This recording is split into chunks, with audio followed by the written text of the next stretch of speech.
Hello, my name is Andrew List, and I'm a composer and professor of composition at Berklee College of Music. Tell us a little bit about your musical background and what inspired you to become a composer.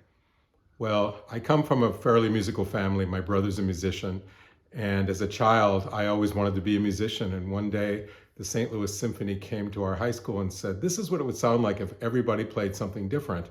And I got really inspired. It's like, wow, I want to be a composer. I want to try that. I want to play with sound.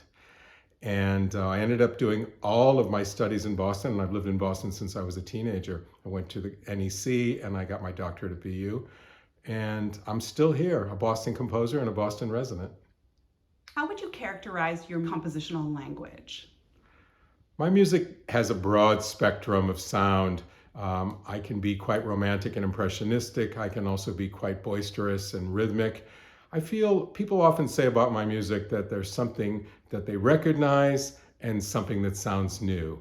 So I want to be a composer of my own time, but I also like to be connected with the past. And I also connecting with my ear, my heart, and my spirit. So for me, every piece is project driven, and the project gives me the sound, gives me the harmony, gives me the rhythm, and gives me the energy that I want to project in the piece.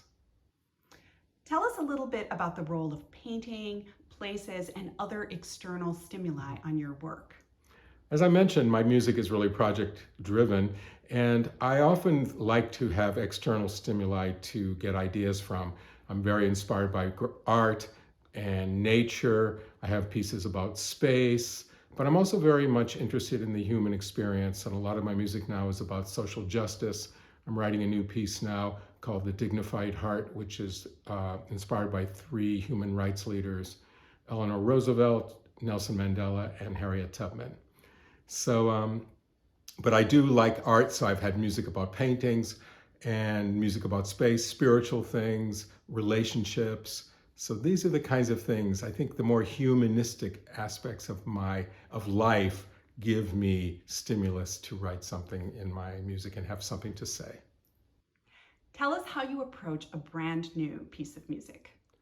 Well, for me, the beginning of a piece is really concept and idea.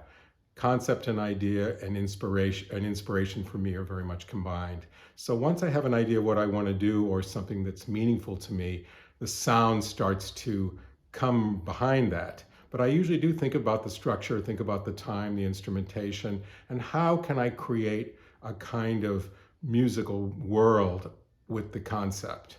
And oftentimes I improvise, and before I know it, things have started. But I do a lot of pre-compositional and like to think about the thing. And I know things are going well when I'm walking in the Arboretum or walking somewhere and I'm singing the piece. I know that it's kind of working with me.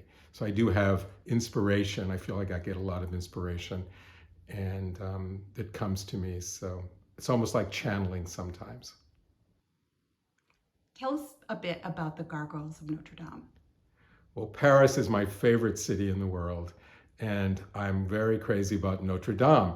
So I did an artist residency in Paris a number of years ago, and we were sitting drinking wine near the Seine, and the lights went off on the church.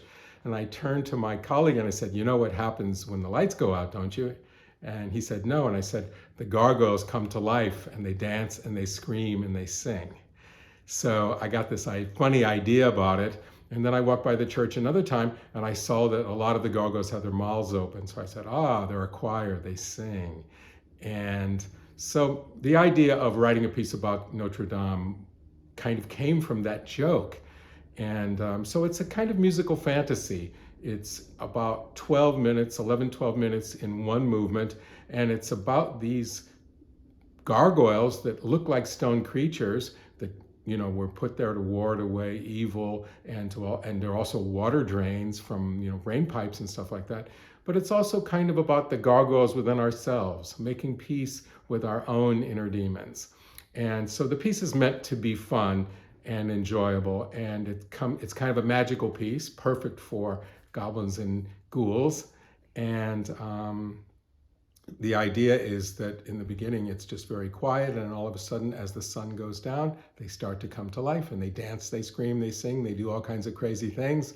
They make a lot of sound, and then you hear the giant bells of Notre Dame ringing, and the church is starting to come to life, and the gargoyles go back to their stone, being until another day. So that's kind of what the piece is about. I hope my explanation of my piece got you a little bit excited about coming to the concert.